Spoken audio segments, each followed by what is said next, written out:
નમસ્કાર, ન્યૂઝ 18 ગુજરાતીમાં આપનું સ્વાગત છે। હું છું આપની સાથે સંધ્યા। બનાસકાંઠાના વડગામમાં આવેલા લીંબોઈ ગામે યોજાયેલા સમરસતા કાર્યક્રમમાં ભાજપ પ્રદેશ અધ્યક્ષ સી.આર. પાટીલે હાજરી આપી।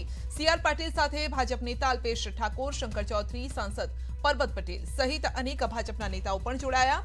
બનાસકાંઠામાં કેનાલોમાં પાણી છોડવાની પણ સી.આર. પાટીલે જાહેરાત કરી છે।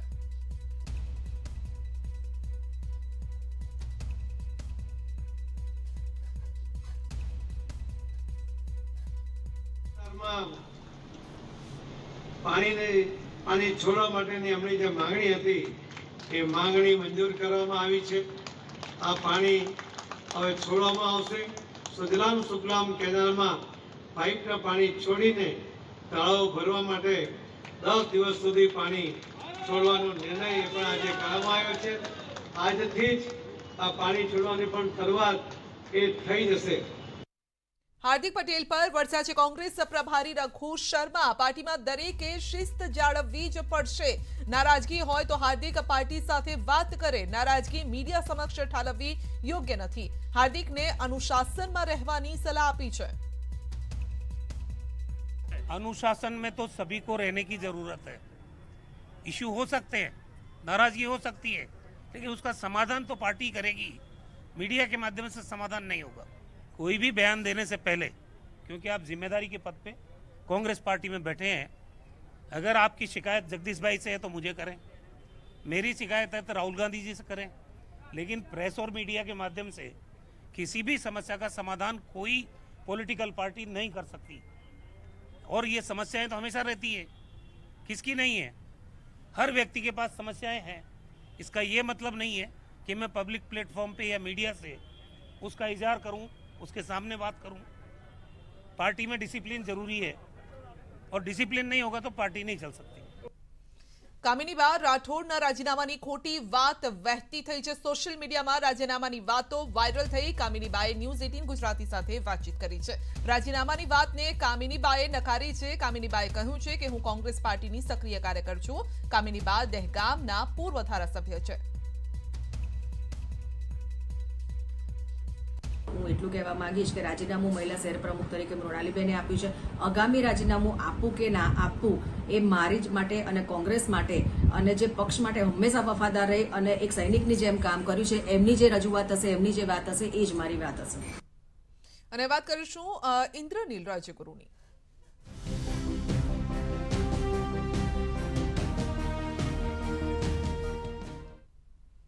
વિધાનસભાની ચૂંટણી પહેલા કોંગ્રેસે મોટો ઝટકો। ઇન્દ્રનીલ રાજ્યગુરુ આપમાં જોડાયા છે।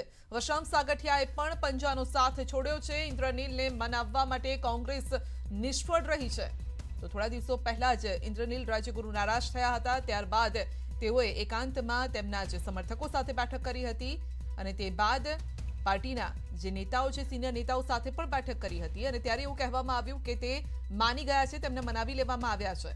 પરંતુ આજે હવે તેઓએ આમ આદમી પાર્ટી સાથે જવાનું નક્કી કર્યું અને તેમાં જોડાઈ ગયા।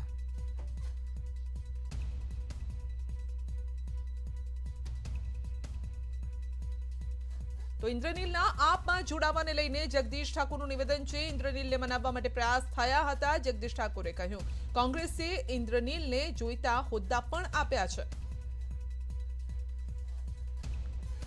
જ્યારે નિર્ણય જેમણે કર્યો હોય જવાનો, ત્યારે મેં અગાઉ પણ કહ્યું છે કે એવા લોકોને કોંગ્રેસ પણ રોકી શકતી નથી, અમે પણ રોકી શકતા નથી। અને આજે જ્યારે સવારથી સમાચાર મળ્યા છે કે બીજી પાર્ટીમાં જોડાય છે, એ સમાચાર મળ્યા છે ત્યારે અમારે એટલું જ કહેવાનું છે, શું બાકી રાખ્યું છે કોંગ્રેસે તમને આપવાનું? શું તમારી ઇજ્જત આબરૂ સાચવવામાં કોંગ્રેસે બાકી રાખ્યું છે?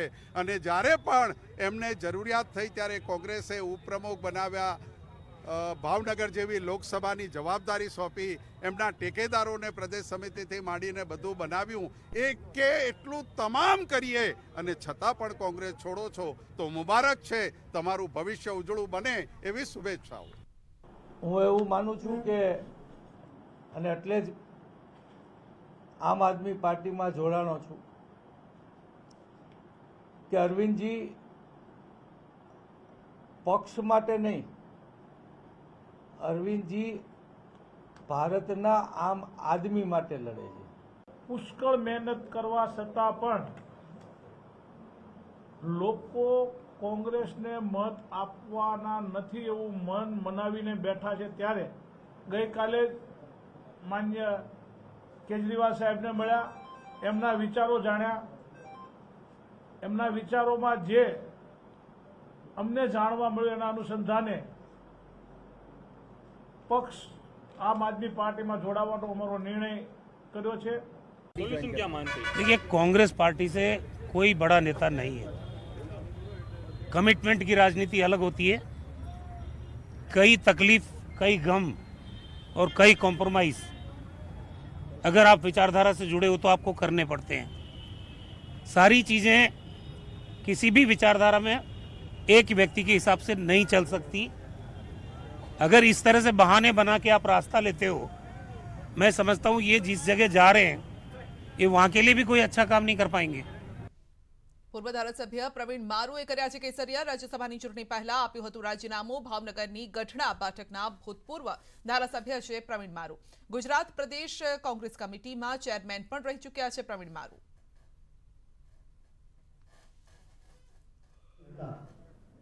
એવા પ્રવીણભાઈ મારુ આખા ગુજરાતની અંદર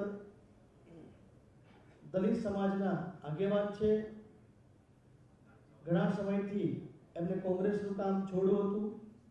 આજે આદરણીય પ્રવીણભાઈ મારુ ભારતીય જનતા પાર્ટીમાં જોડાણા છે.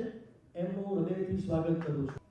ડૉક્ટર બાબા સાહેબ આંબેડકરની 131મી જન્મ જયંતિ નિમિત્તે ખૂબ જ પવિત્ર દિવસે એક નવા અભિયાન સાથે એક નવા નેતૃત્વમાં જોડાવાનો મેં આજે નિર્ણય લીધો. ગૃહ રાજ્યમંત્રી હર્ષ સંઘવીએ અંબાજીમાં માતાજીના દર્શન કર્યા. હર્ષ સંઘવીનું મંદિર ટ્રસ્ટ દ્વારા સ્વાગત કરવામાં આવ્યું હતું. હર્ષ સંઘવીએ કપૂર આરતીમાં પણ ભાગ લીધો.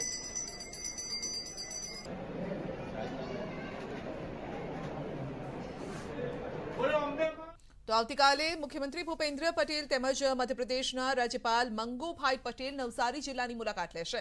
ગણદેવી તાલુકાના વાઘરેજ ગામ ખાતે ટાઇડલ ડેમનું ભૂમિપૂજન તેમજ બિલીમોરામાં રેલવે ઓવરબ્રિજનું લોકાર્પણ કરવામાં આવશે. ગણદેવીના વાઘરેજ ગામે 250 કરોડ રૂપિયાના ખર્ચે ટાઇડલ ડેમ બનવાથી બિલીમોરા અને તેની આસપાસના 10 ગામોને ભૂગર્ભ જળ ખારા થવાના કારણે પીવાના પાણી અને સિંચાઈ માટેની મુશ્કેલી પડી રહી હતી અને જે દૂર થશે. આવતીકાલે મુખ્યમંત્રીના આગમનને લઈને વહીવટીતંત્રએ તમામ તૈયારીઓ પૂર્ણ કરી છે. તો સાબરકાંઠાથી વાત છે તો મહિલા સરપંચનો વિડીયો વાયરલ થયો છે. પૂર્વ સરપંચ હેરાન કરતા હોવાનો મહિલા સરપંચે આરોપ લગાવ્યો છે. પૂર્વ સરપંચ વારંવાર આપે છે ધમકી. અનેકવાર રજૂઆત કરી પરંતુ ફરિયાદ નથી લેવાતી. કંટાળેલા મહિલા સરપંચે સોશિયલ મીડિયામાં વિડીયો વાયરલ કર્યો છે અને તેમની વ્યથા ઠાલવી છે.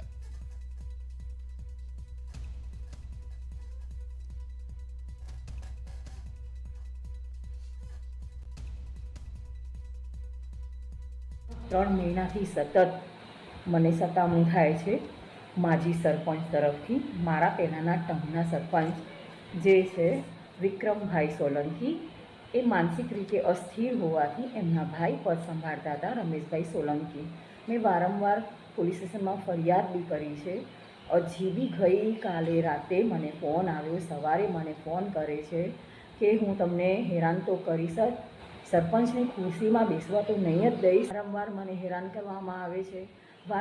વારંવાર મને મારી દેવાની ધમકી દે છે, તમને ક્યાંય ઉડાડી નાખીશ, આમ કરીશ. આ બધી જ રજૂઆત મેં પોલીસ સ્ટેશનમાં પહેલાં બી કરી છે. ફોર્મ ભર્યું એના પહેલાં બી કરી છે, જીતીને આવી એના પછી બી કરી છે. સુરતમાં દેશનો સ્માર્ટ સિટી કોન્ક્લેવ યોજાશે. 18 એપ્રિલે smart city smart urbanisation conclave CM Bhupendra Patel, Mansukh Mandaviya હાજરી આપશે. સ્માર્ટ સિટીઝ કોન્ક્લેવમાં ease of living, data maturity and climate change, smart its અને એસેસમેન્ટ ફ્રેમવર્ક સહિતના કાર્યક્રમોને લોન્ચ કરવામાં આવશે. વલસાડના ધરમપુરમાં એક ચમત્કારિક કિસ્સો સામે આવ્યો છે. ધરમપુરની એક ખાનગી હોસ્પિટલમાં માતાએ અધૂરા માસે જન્મેલી બાળકીને જન્મ આપતા કાચની પેટીમાં રાખવામાં આવી હતી. જો કે નવજાત બાળકીની તબિયત નાદુરસ્ત રહેતા પરિવાર રજા લઈને ઘરે આવી ગયા હતા. 3-4 કલાક બાદ બાળકી અચાનક જ હલનચલન બંધ કરી દેતા પરિવાર મૃત સમજી તેને સ્મશાને દફનાવવાની તૈયારી કરતા હતા. જો કે દફનાવવા પૂર્વે જ બાળકીએ અચાનક રડવા લાગતા ત્યાં હાજર લોકો આશ્ચર્યચકિત થઈ ગયા અને બાળકીને ગુમાવી દીધી હોવાની લાગણી સાથે દુઃખી પરિવારનો ગમ ખુશીમાં બદલાઈ ગયો હતો અને હાલ નવજાત બાળકી ધરમપુરની શ્રીમદ રાજચંદ્ર હોસ્પિટલમાં સારવાર લઈ રહી છે. તો તેની સ્થિતિ સુધારા પર છે અને આ ચમત્કારિક ઘટના સમગ્ર વલસાડ પંથકમાં ચર્ચાનું કેન્દ્ર છે.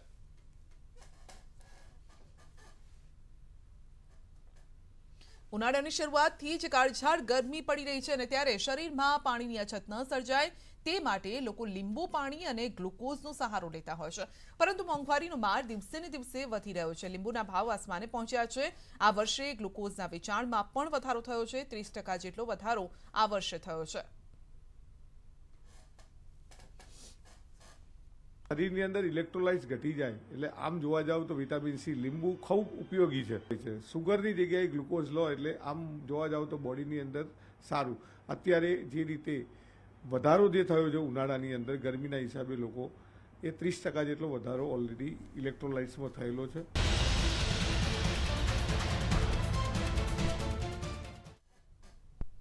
ભર ઉનાળે રાજ્યના અનેક ગામોમાં પાણી માટે બૂમો પડી રહી છે અને ત્યારે ભાવનગરના નારી ગામે આવેલા 2 તળાવો હાલ ખાલીખમ છે. નારી ગામના રહીશોની માંગ છે કે તળાવને ઊંડા કરવામાં આવે અને તેની અંદર સૌની યોજના અંતર્ગત પાણી ભરવામાં આવે તો ગામ લોકોને અને ખેડૂતોને ફાયદો થાય. ભાવનગર શહેરની નજીક આવેલા નારી ગામને વર્ષ 2015માં મહાનગરપાલિકામાં સમાવવામાં આવ્યું હતું અને હવે આ ગામમાં સુવિધા આપવાની જવાબદારી મહાનગરપાલિકાની છે. નારી ગામના લોકોનું કહેવું છે કે ભાવનગરની માધ્યમ આવેલા બોર તળાવને જો સૌની યોજના અંતર્ગત ભરવામાં આવતું હોય તો આ તળાવને પણ ભરવું જોઈએ. મહત્વનું છે કે આ નારી ગામ મત વિસ્તાર ભાવનગર પશ્ચિમના ધારાસભ્ય જીતુભાઈ વાઘાણીનો અને શહેરના મેયર પણ આ જ વોર્ડના છે. મેયર અને ધારાસભ્યને અનેકવાર રજૂઆત કરવામાં આવી છતાં કોઈ ધ્યાન અપાતું નથી અને ગ્રામજનોની આ ફરિયાદ છે. આ ઉનાળામાં તળાવના સ્તર જે ઊંડા કરવામાં આવે તેવી વોર્ડની પાણીની સમસ્યા દૂર થાય તેમ છે. એક તળાવ તો જે જૂનું હતું ઊંડું ઉતારેલું એને પણ બ્યુટિફિકેશન કરી અને પાણી ત્યાં એમાં સંગ્રહ થઈ શકે એમ છે. બીજું ગામ ઉપર જે તળાવ આવેલું છે એ પણ બહુ મોટું તળાવ છે. આજથી 30-35 વર્ષથી એમનેમ એર આવી અને ઘણું બધું બુરાઈ ગયું છે.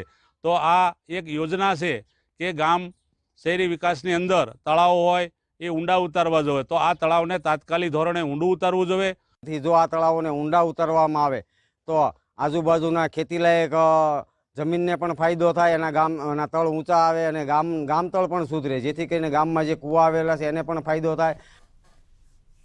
દર ઉનાળામાં બનાસકાંઠાના સરહદી વિસ્તારોમાં પાણીની સમસ્યા રહેતી હોય છે, પરંતુ હવે જિલ્લાના મુખ્ય મથક પાલનપુર તાલુકામાં પણ પીવાના પાણી માટે લોકો વલખા મારી રહ્યા છે.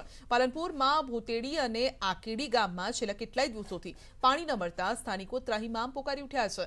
બાળકોથી લઈ ગ્રામજનો પીવાના પાણી માટે વલખા મારવા માટે મજબૂર છે. આ વિસ્તારમાં પીવાનું પાણી પૂરું પાડતી ધરોઈ જળસંચય યોજના, જેમાંથી છેલ્લા કેટલાક મહિનાથી અપૂરતું પાણી મળી રહ્યું છે. ગામમાં પીવાનું પાણી પૂરું પાડવા માટે સરપંચ દ્વારા ટેન્કર મંગાવાય છે, તો પણ પીવાના પાણીની સમસ્યા જેમની તેમ છે. ગામના સરપંચ અને લોકો સરકારને માંગ કરી રહ્યા છે કે તેમના ગામમાં પાણીની પૂરતી વ્યવસ્થા કરવામાં આવે. પાણી વગર છેલ્લા 6 મહિનાથી એટલી તકલીફ પડે છે કે માણસોને કુએ પાણી ભરવા જવું પડે છે.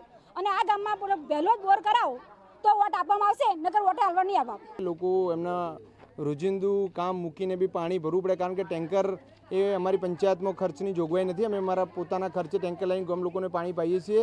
અમે 2000 મીટર દૂર અહીંથી ગામતળની જગ્યામાં બોરની માગણી કરેલી, મંજૂર થયો, લોકફાળો બી મારો ભરાઈ ગયો છે, પણ હજી સુધી ત્યાંથી ટેન્ડરિંગની પ્રક્રિયા રિંગની બાકી હોય તે સુધી રિંગ આવી નથી. એટલે તાત્કાલિક ધોરણે તે રિંગ આવે અને પાણીની પીવાની વ્યવસ્થા ગામમાં આનો જલ્દી હલ થાય.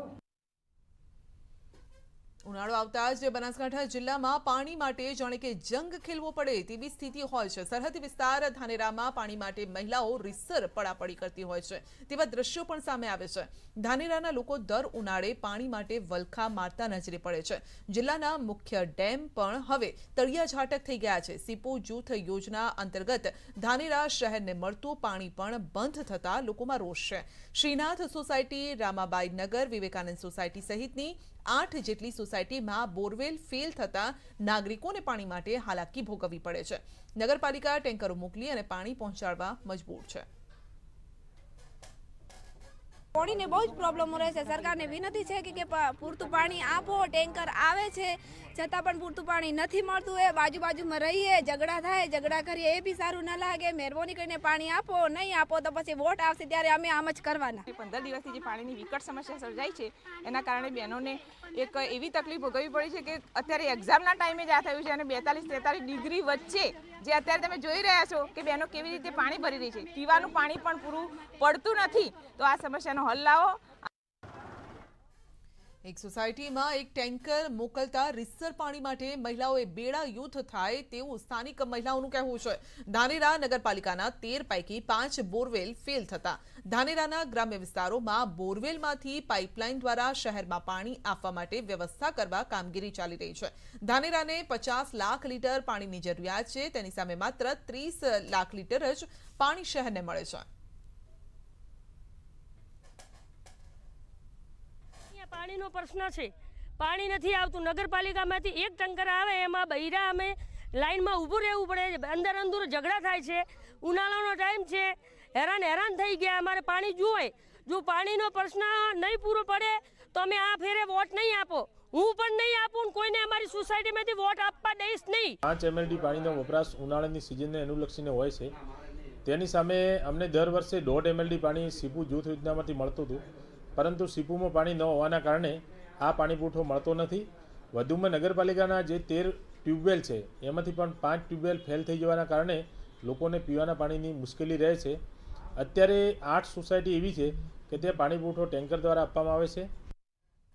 પાટણ જિલ્લાના અંતરિયાળ ગામો પાણી વગર ટળવળે છે. આ તરસ આજની નહીં પરંતુ વર્ષો જૂની છે. ઉનાળો આવતા જ શરૂ થાય છે રઝળપાટ.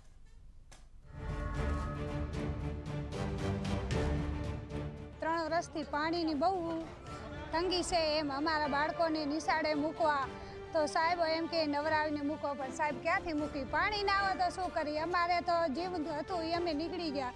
હવે આવનારી પેઢી કેવી રીતના દિવસો કાઢે? પાટણના સાંતલપુરનું ગામ પીપરાડા અને પીપરાડા ગામની આ મહિલાએ આવનારી પેઢી માટે વ્યક્ત કરેલી ગંભીર ચિંતા. છેલ્લા 3 વર્ષથી આ ગામમાં પાણીનો મસમોટો પ્રશ્ન છે. આ ગામમાં પીવાના પાણી માટે મહિલાઓ દૂર સુધી ધક્કા ખાય છે. ક્યારે પાણી નસીબ થાય છે અને ક્યારે ખાલી બેડે પાછા ફરવું પડે છે. ગામમાં તળાવ તો છે પણ પાણી વિના સૂકું ભટ્ટ. કૂવા છે પરંતુ ખાલી ખમ અને ગ્રામજનોની વેદના છલોછલ. પાણીની રાડ છે. જો ભાઈ 2-3 વીઘામાં લઈ જાય પાણી પોતી છે. હવે છોકરાને પાણી પાઈએ કે નવરાવી, ધોવરાવી કે નિહાર મૂકીએ કે હવે ધંધો કરીએ. 12 રૂપિયા દેતા એમાંથી પાણી તો ગરીબ માણસથી જવાતું નથી. વહેલા ઉઠાય નહીં, અમારાથી પગે હલાય નહીં. તમે જુઓ તકલીફ તો હવે મોટપણ ગામમાં છે. કેટલાને બચારાને નાના તો કામ મજૂરી ભાગી જાય, પણ અમારા જેવા આવીએ તો ઘરે આખો દી 2-4 ઘડુલા ભરી આવીએ અને છોકરાને પાણી પાઈએ જેમ તેમ કરી. પાણીની રઝળપાટ આજકાલની નથી. ઉનાળો આવતા જ આ ગામની મહિલાઓ બેડા માથે ઉચકીને ધોમધખતા તાપમાં પાણીની શોધમાં નીકળે છે. ચોંકાવનારા દ્રશ્યો તો એ છે કે તળાવમાં ભરાયેલા ગંદા પાણીના ખાબોચિયામાંથી મહિલાઓ પાણી ભરવા મજબૂર છે. 2500 લોકો અને 4000 પશુઓ માટે પાણી ક્યાંથી લાવવું? ઉનાળો આવતા જ ગામ લોકો માટે આ યક્ષ પ્રશ્ન સામે આવી જાય છે. આમાં જોવા જાવ તો પીવાના પાણીનો મોટો પ્રશ્ન છે અને પીવાના પાણીનો આપણે ટાંકાનું મેં રજૂઆત કરેલી છે, પણ હજી પીવાના પાણીનો ટાંકો પણ નથી બનાવ્યો. જે ઉપરનો જે ટાંકો છે અને ખૂબ જર્જરિત હાલતમાં છે. Bureau report, news 18 Gujarati. કચ્છના નખત્રાણા રવાપર પાસે આવેલ નર્મદાની લાઇનમાં ભંગાણ સર્જાયું છે. પાણીની લાઇન તૂટી જતા હજારો લીટર પાણીનો વેડફાટ થયો છે. વગર વરસાદે પાણીના ફુવારા ઉડ્યા છે. રવાપરથી માતાના મઢ તરફ જતા રસ્તા પર પાઇપલાઇન તૂટ્યાના દ્રશ્યો સામે આવ્યા છે.